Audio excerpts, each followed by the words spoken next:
All right, so now we're going to talk about fluid flow. So flowing through pipes, that sort of thing. We are, of course, going to assume a very ideal model. Fluid flow actually gets very complicated very quickly. So very basics. Our ideal fluid model. There's three assumptions. The first assumption is that the fluid is incompressible, meaning we cannot fit the same fluid in a smaller container. So we cannot change the density. So the density, the same mass will always take up the same volume. So the density is constant. Now, in terms of liquids, that's a very good assumption. Liquids, that they are pretty much incompressible. We are also assuming the fluid is non-viscous. So the example here, it's more like water than syrup that you might put on pancakes or waffles. So the molecules within the fluid don't interact with each other, is what we mean by non-viscous. There's no bonding together. And then the third assumption is that the flow is steady. So in this picture, it's more like these regions down here where those little lines of gas that we can see are just moving fairly parallel to each other. They're not interacting or swirling like up here where it's turbulent. So these are some assumptions, of course, but they work in many situations with liquids. Ultimately, we end up with two equations that will work when we assume these ideal fluids. One equation is called the continuity equation. Ultimately, this tells us that the same volume of our fluid must pass by any point in the system,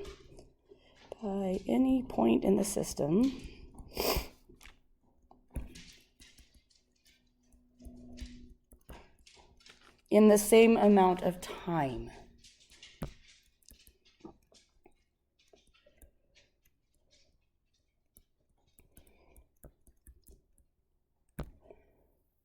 What this means is that the flow rate is constant. Now, that's not the speed.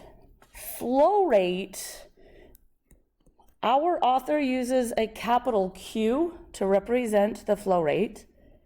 Flow rate means volume per time.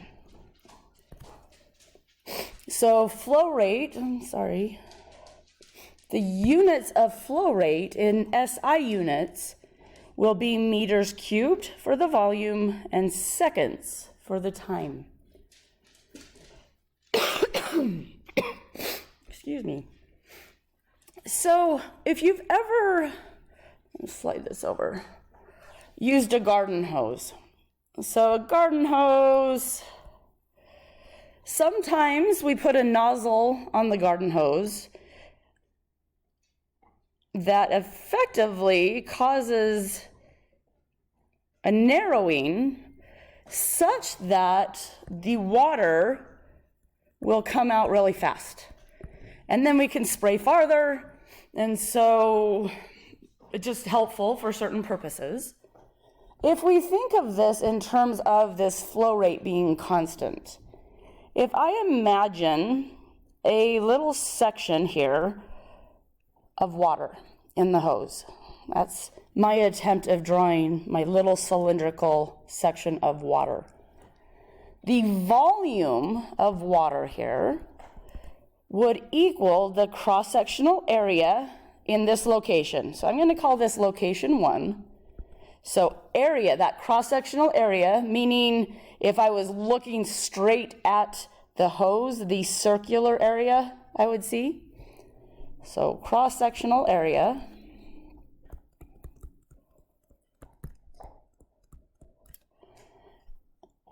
And then if I multiply that by the length of this section, then this would be the volume. The volume of that little cylinder would be equal to the cross-sectional area times the length.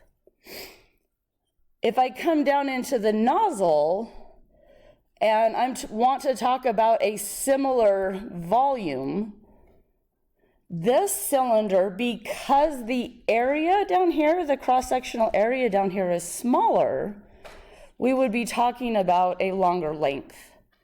So the volume down here would be that area times its length. So this continuity equation is telling us that this volume, A1, L1, over however long it takes to pass any one given point, needs to equal A2, L2 in the same amount of time. This has to be constant.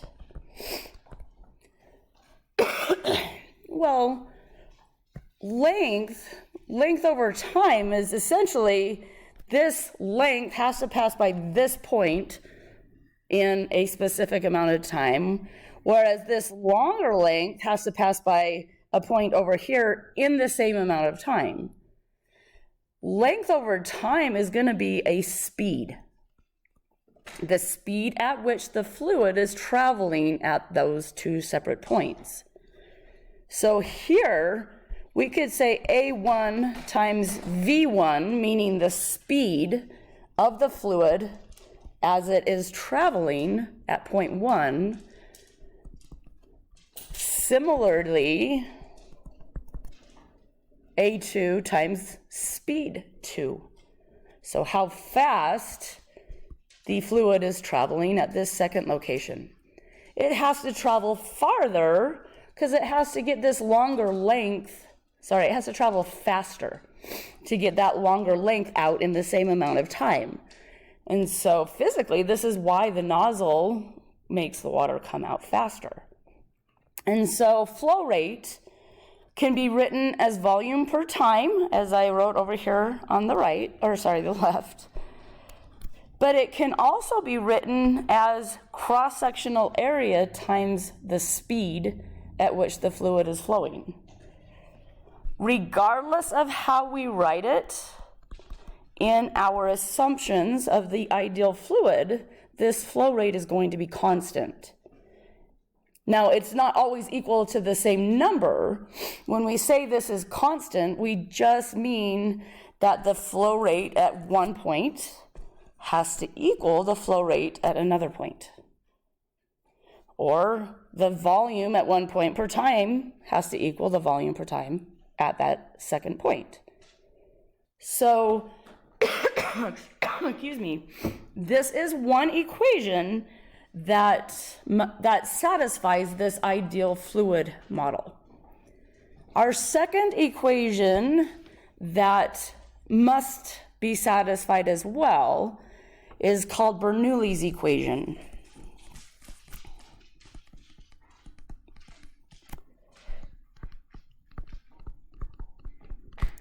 Bernoulli's equation is looking at the conservation of energy, though it's not written in terms of joules, but it does represent the conservation of energy of the fluid.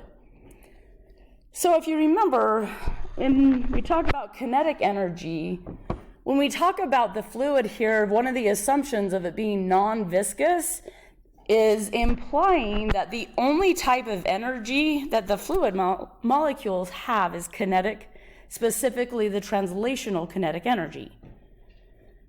Okay, potential energy, we're talking only gravitational. So if a fluid is flowing in a pipe and it moves to a higher elevation, then it will have gravitational potential energy. Okay. So we usually talk about fluids in terms of densities and not masses. So for example, here in kinetic energy, if I divide by volume, then I now have 1/2 rho v squared. Now this is not in terms of joules anymore. The 1/2 mv squared was the joules, and now we're dividing by a volume, so a meters cubed. If you remember though, a joule is a Newton times a meter, and so we can cancel one of the meters, and this leaves us with newtons per meter squared, which is a Pascal. So our conservation of energy term, or equation rather, ends up being in terms of pressure. Similarly, the potential energy, if we divide by the volume, so that we can make this density, rho gy, this too will have units of pascals. And so Bernoulli's equation looks like this. We need to account for all of the kinetic energy the fluid has because of its motion, the potential energy it has because of its height, and then any work that is done because of any pressure differential. Ultimately, the equation ends up looking like this.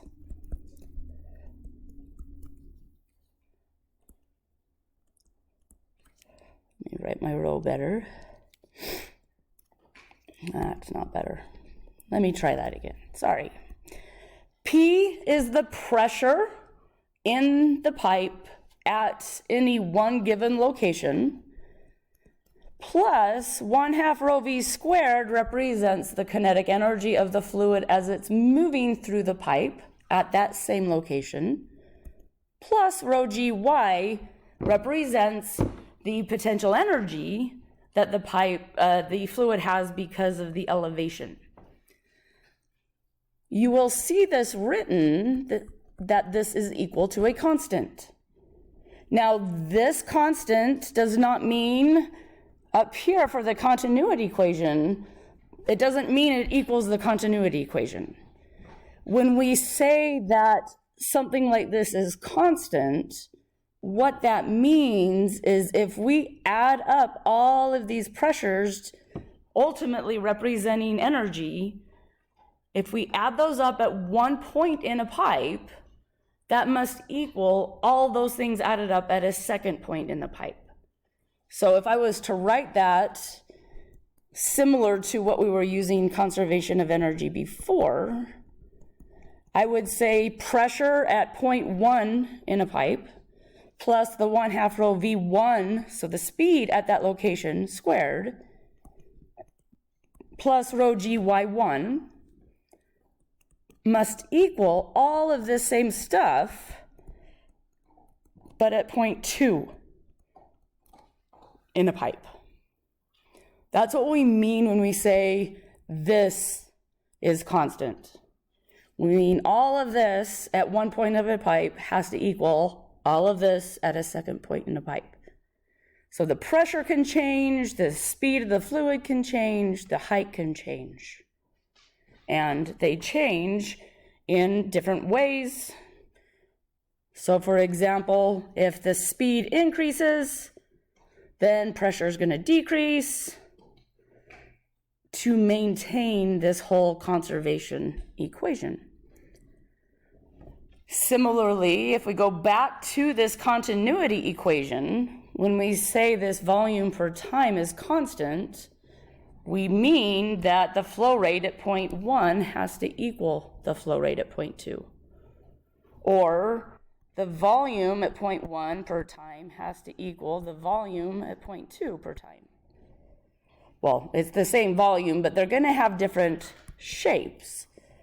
So the other way to write that is to say that A1, the cross-sectional area at one point in the pipe times the speed, is going to equal the cross-sectional area times speed at a second point in the pipe. So these two equations, continuity equation and Bernoulli's equation, are often needed both. It just depends upon the problem. Oftentimes we need both of them to solve a problem. Sometimes we just need one.